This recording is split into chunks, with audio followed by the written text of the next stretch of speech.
Well, welcome to another exciting episode of the Crotchety Old Men podcast. Hi, I'm Gary Smith, one of the co hosts of the Crotchety Old Men. And with me today is the main crotchety old man, George Crumley. As we say Detroit style, what up, though, George? What up, though, Smitty? How you doing? Hey, man, I'm doing super fantastic today. Thank God for that. How about yourself? I'm doing good, man. I'm not sure. I don't know how to take that. I'm the main crotchety old man. It's a compliment. I'm not sure how to wear that hat. Yeah, I understand. Yeah, But anyway, but it's all good. amen to that. We keep it crotchety on the episode here and welcome our guests, to those who are tuning in, no matter where you're from, what hemisphere you're in. We welcome you and we're looking forward to an exciting episode today. And so, with that being said, typically I always pass this over to George and say, okay, what we're going to talk about today. But since I already know what we're going to talk about, just go ahead and just get this thing kicked off. Um, we're in a era, and it has several labels. Some call it the silver tsunami. Some also, AKA the wealth transfer or the transformation of wealth. But today we want to kind of talk a little about the processes or the guides to selling your business. There's about 34 million businesses, small businesses out there, small being relative, but those are considered small, or those are businesses that have revenues of $10 million dollars or less. In our African American community, we have more small businesses than people would probably imagine. I don't have all the statistics on that, but what we do have is some information that's going to help those of you who maybe, I won't say you're crotchety, but you've reached that stage in life where is that you're looking for an exit strategy, or you're thinking about possibly passing on your business to your family or your kids or someone in your family, or just flat out ready to retire. And so George and I, we did some research and we looked at this. And so we want to just share some ideas, some pointers, and as I said before, some guidelines if you're thinking along those terms, where to find assistance, how to go about it, and certainly making sure that you don't leave any money on the table. Well, George, now I'm going to pass it over to you. I mean, that sums it up pretty well for our today's discussion, but I also want to just to kind of remind our listeners, if you like what you're hearing and this stuff is beneficial to you, make sure, because we're on YouTube, make sure you go to YouTube and give us a thumbs up, give us a 5-star, because those things kind of really help out as far as our listenership. Also, there's a comment section. You can either send us comments or you can email us at the crotchety old men podcast at gmail.com. But I always like to hear from our audience to make sure we're tracking as far as the different subjects. So Smitty, interesting enough, when I was listening to the Wall Street Journal this morning, they were talking about a lot of the small businesses that are like anchor stores for small malls, your strip malls and things like that. So that comes to mind like your Joann's Fabrics or your CVS or your Walgreens. And they were saying that a lot of those are closing up right now, which I thought, based on the conversation we had already said what we're going to talk about today, I was saying that kind of piggybacks on the subject because, that's a twofold situation because of the fact that involves a different type of building. And the owners of those malls now need to go out and find someone else to occupy that space. And then also what happens to that retailer, prior to him deciding to close his doors and, trying to get out of that, like you say, standing straight up.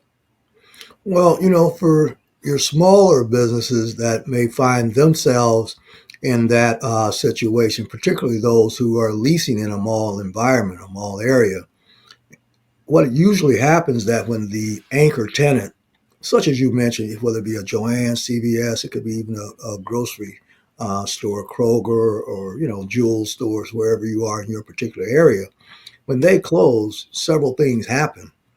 And it's somewhat like a ripple effect because that's the anchor tenant, as I mean. And when we say anchor tenant, it simply means that that's the largest tenant that pretty much brings most of the foot traffic.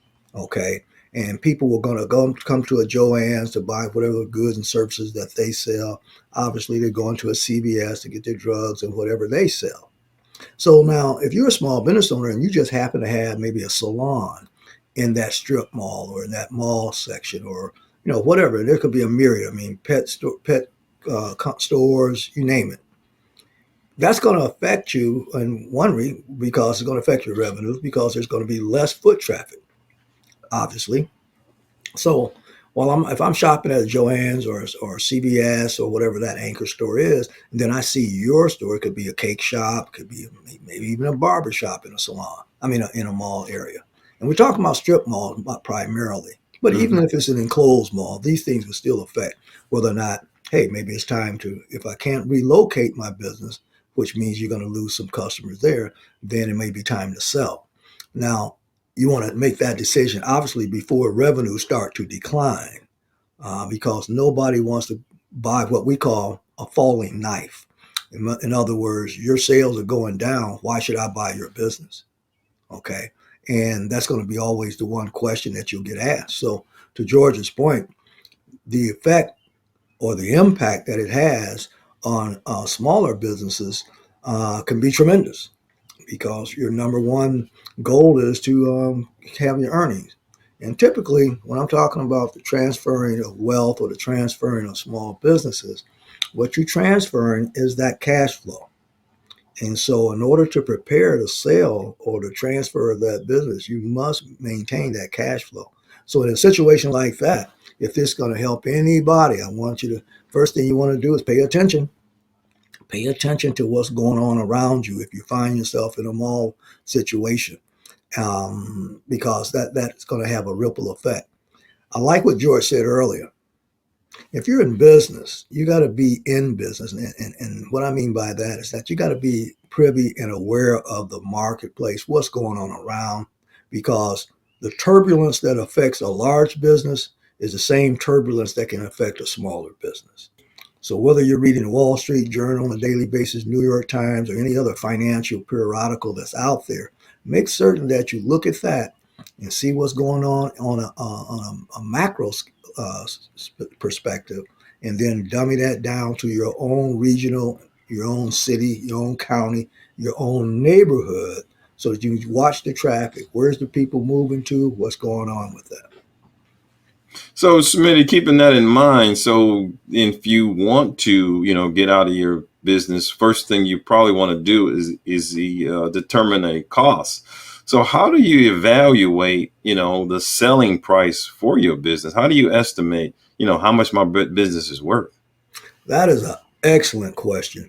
And that's one of the biggest mistakes that most sellers make.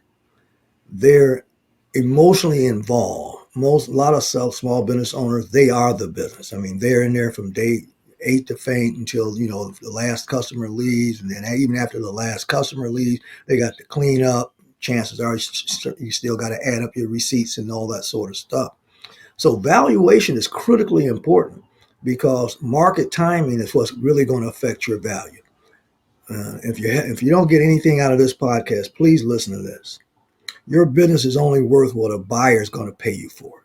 Forget all that stuff about how long you've had it and what you had to put in it and all that stuff, because the only person that benefited from those things are you.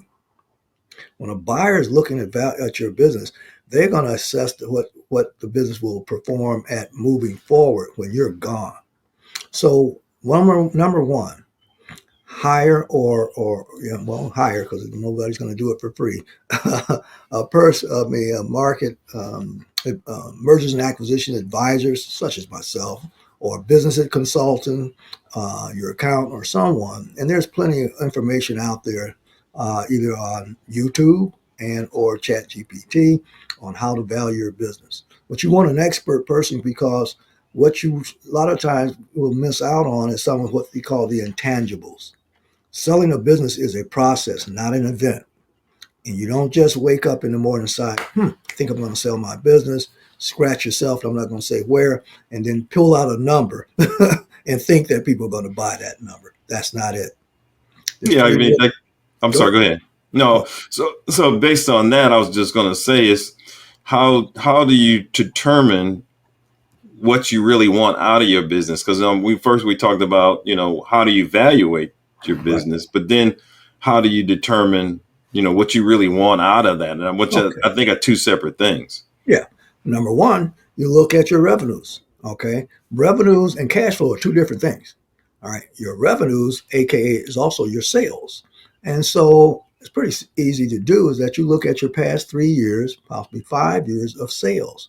Okay. Because it's the same thing that a bank is going to want to see. It's the same thing that a buyer is going to want to see.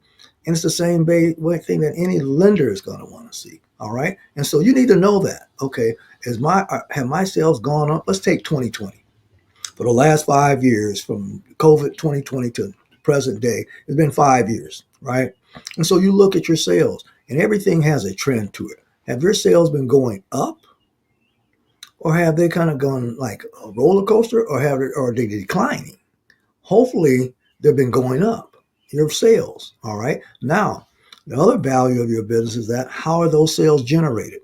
Are they generated through advertising? Are they generated because you have some salespeople out there? Or are they generated because you're very popular and well known in your church and organizations? Those are not recurring revenue streams, so that could have an impact on your valuation. Give you a point. If you're the main source of those sales, then that means that company's profitability is based solely upon you. Well, that's going to be concern of a buyer because if they're buying that company, you're not going to be there. Now, you may stick around for 3 months, 6 months, or what have you, maybe even a year, depending upon how the deal is structured, to help the incoming person be successful because that's what they're going to want to do. All right. And so, in that situation, you have to analyze or evaluate your business based upon that. Now, here's a rule of thumb.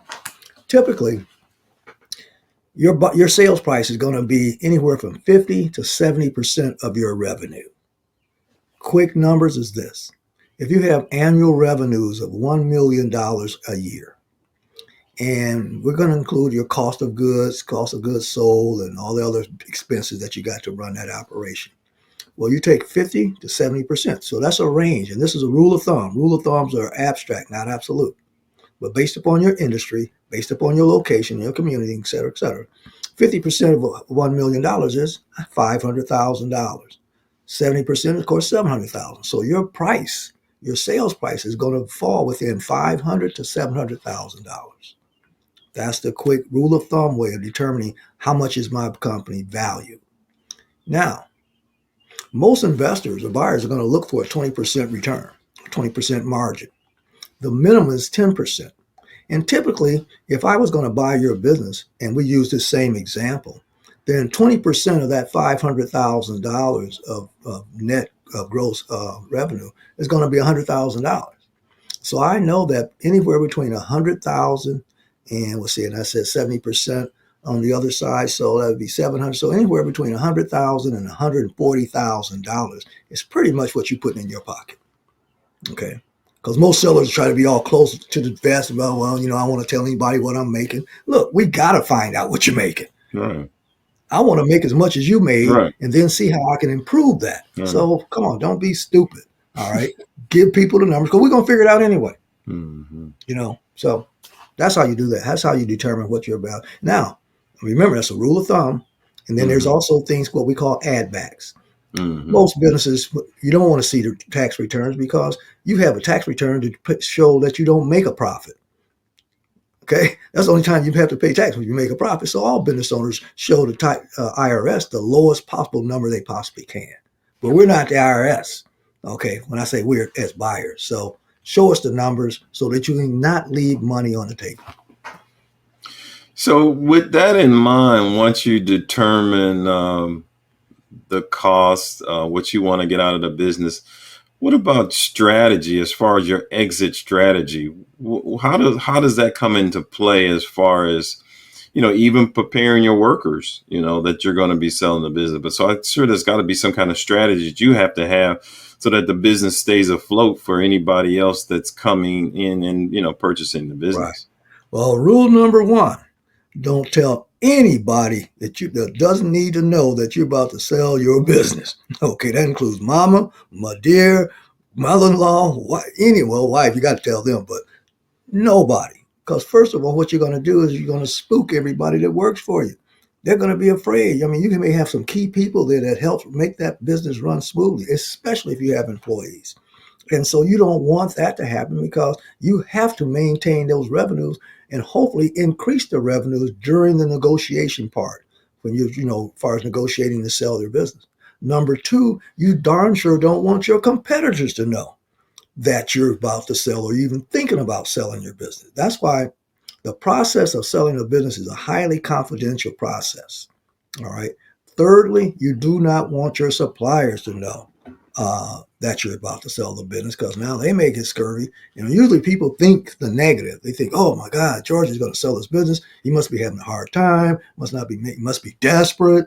Oh, he must be losing money." And that's never. That's usually, ironically speaking, here, it's usually never the case. Businesses are bought and sold every day. And because they're going down or going out of business, having bad time, that is usually not the case. And last but not least, your lender. You certainly don't want them to know that you're about to sell that business. Okay. So, in order to get your strategy together, that's why it's highly important to consult with your accountant, an attorney, and a business advisor, a business consultant, someone who understands. And let me pause here. A real estate agent is not a business consultant. Okay, let's stop right there. All right, hire a business broker. There's a lot of different brokers out there. You choose one that's going to represent you properly, and the fiduciary responsibility is always to the seller. But if you hire a so-called broker that's also a real estate agent, you're going to leave millions of dollars, or at least hundreds of thousands of dollars, on the doggone table. Interesting. Okay. So with that in mind, we've decided that, how much we want to sell it. We haven't told our employees. So then how, with all of that in mind, how do we attract, potential buyers? Excellent question. Now, by hiring a professional broker who has access to clients, there's more people looking to buy than there are for businesses to be sold, because there's only 34 million and only 4% of those make $1 million or more. And so that narrows that number down to about 952,000 companies to be exact. All right. So acquiring people that are capable, understand your business, have some experience or what have you, certainly have the capability of paying. And also something else, if you don't have good, clean, clear business, what we call books and records, that goes for your profit and loss statements, which is going to show your cost of goods sold. It's going to show how much money you're spending on advertising and general admission, administration, and sales, and all this sort of stuff. It's going to show that. Okay. And if you don't have those books and records in place, you're going to leave a lot of money on the table because nobody's going to pay you the full value of that business, because you got to figure out too much stuff. So you must have that. Balance sheets, you got to have that. Some of the small businesses, they have QuickBooks or whatever. That's an excellent tool. All right. Again, but you got to have some way of proving that you made $1 million in sales. You got to have some way of proving that, hey, this is what I put in my family, in my pocket. I was able to send 4 kids to college. But my wife, we had a new car every year. And, a lot of people run those things through their businesses. So you have to have somebody who can extrapolate that so that a buyer can see that thing and say, oh, yeah, if I can do just what George did in his business, I can pay George a premium. People are not looking to pay you the lowest price. They're willing to pay you the highest price possible. No, not possible, the highest price. Let's say the fair market price for your business based upon sales, longevity, and, of course, what they can put in their pocket. All right.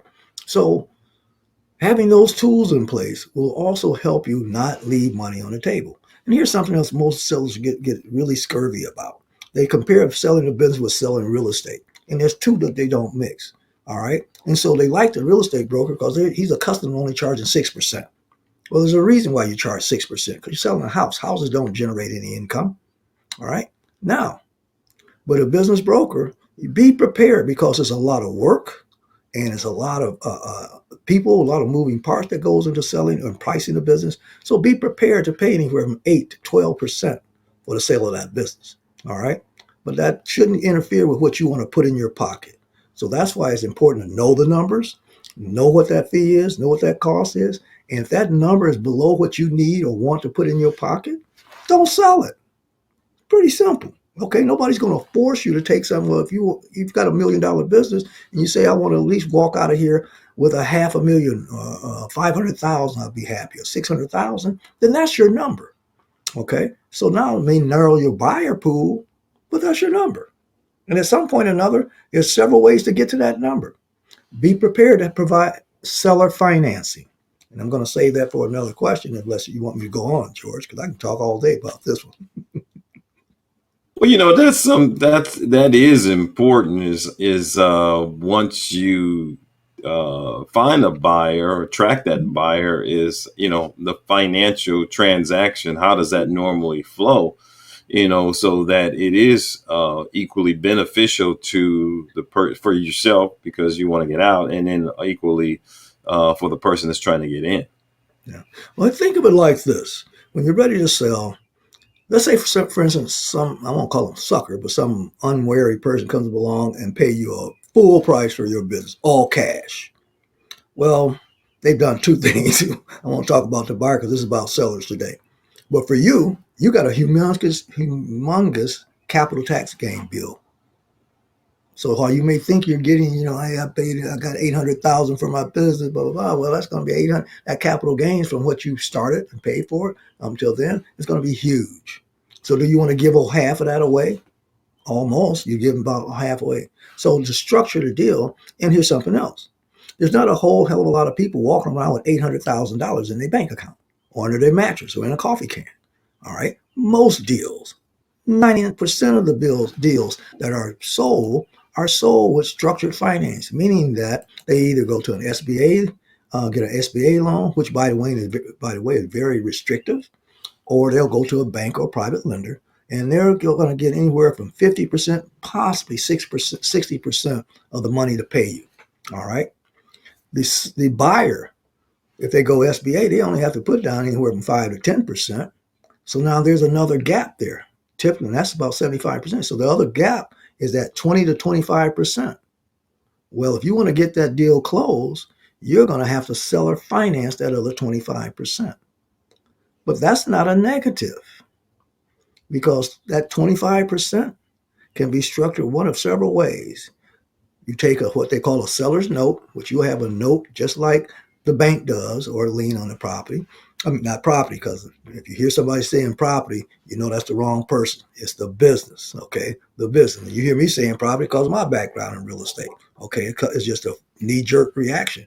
But if you hear somebody say your property, wrong person to hire, okay? Well, going back to the business, if you're looking to sell your business, and you really you have an exit strategy and a timeline that you want to get out, all right, then seller financing can be the best thing for you, because number one, you're going to lower that capital gains tax.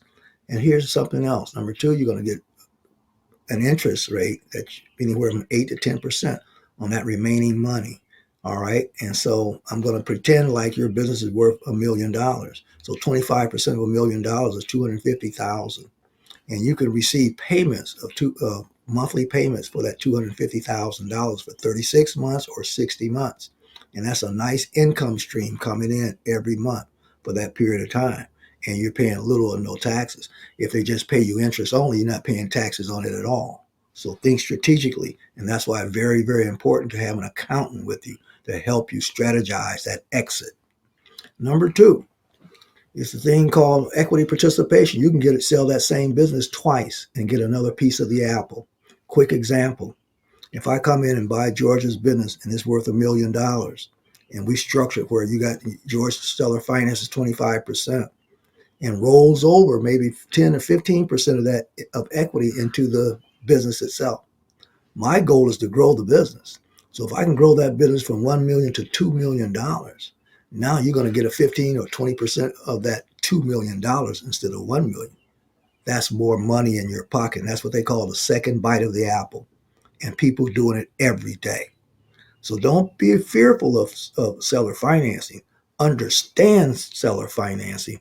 That way, you'll be able to maximize your return. And as I always tell people, not leave money on the table. Very well said. So, and let's sum all this up. And just for clarification, you made a very good point as far as make sure you understand you're buying the business and not the property. So you may want to go into talk about how, like, because we mentioned like a CVS or Joann's Fabric, whereas you may be buying that business, but the property or the land that it actually exists Excellent. on is not what you're buying. Right. Now, with that said, there's a lot of small businesses, and those are not small businesses by the way, but they're good examples of Hmm. businesses in general. Obviously, you Right. know that. However, now here's the sweet spot. These are two different sales. Let's say for your company, it could be a manufacturing company. Most manufacturing companies own their own building. All right. And there's other instances where your company is as such. You could have a trucking company or a logistics company. It doesn't matter what type of company it is, but you own the real estate or the business. I mean, the property. So the business is sold as a business entity. But now the real estate, now here's where your real estate broker comes in at. Because most business brokers are not real estate agents, so they cannot sell the building. And that's why you hire a competent real estate agent who knows the value of that property and everything else, because the value of the property is going to be different than the value of the business. When you put them both together, of course, you got the complete business, but keep this in mind. An empty building has no value other than where it's sitting. It doesn't create income, but there is value to that business based upon location, age, construction, and also who's the next buyer for that business. And so when you're ready to exit, they both have to be done simultaneously, but it's just a split sale. It's not the same sale. All right. And so a lot of sellers try to put their value of their business included in the asking price of their business. And that usually complicates things. Not saying it can't be sold, but it's going to be a longer sale because the appraisal on your business is going to be different than the appraisal on the building. Good stuff, man. Good stuff. We've kind of covered this subject for our audience, and hopefully it's beneficial. And like I said, if it is, please go to our comment section, drop us a line, drop us a couple of 4 or 5 stars, and let us know that we're on the right track and providing information. And as always, Smitty, on our Crotchety Old Man podcast, we always like to end it with some type of word of wisdom. What you got for us today? Well, first of all, I want to give you another point of contact. Feel free to go to my website, www.swanmoney.com. I have a plethora of information, strategies, and things of that nature. I'm open to a free conference call. If you prefer, go to my website and you say, hey, I heard about this on the Crotchety Old Man podcast. Your consultation with me is absolutely free, 99. All right. And so I want to put that out there. Now, as we've chopped this up about buying business and things of that nature, here's my quote for today. Whenever you make an emotional decision, and believe me, selling your business is an emotional decision because it's going to affect a lot of people in your life. But whenever you make a decision by using emotion only, then you have made the wrong decision. I And encourage that's in life. That's in life. Yeah. Never make a decision based on emotion or out of Exactly. fear. Surround yourself with experts, your accountant, your attorneys, people who are knowledgeable, consultants, and things of that nature. Anybody that has, don't ask somebody to help you that's never been into this situation before. It's Hmm. common to ask someone who sold their business before, who did they use? Ask questions. All right. So that's it for today. And as we like to say in the Crotchety Old Men podcast, if you Hey, if you didn't didn't know, know, nah, you now know. you know. All right, man. Peace. Take care. All Be right. blessed.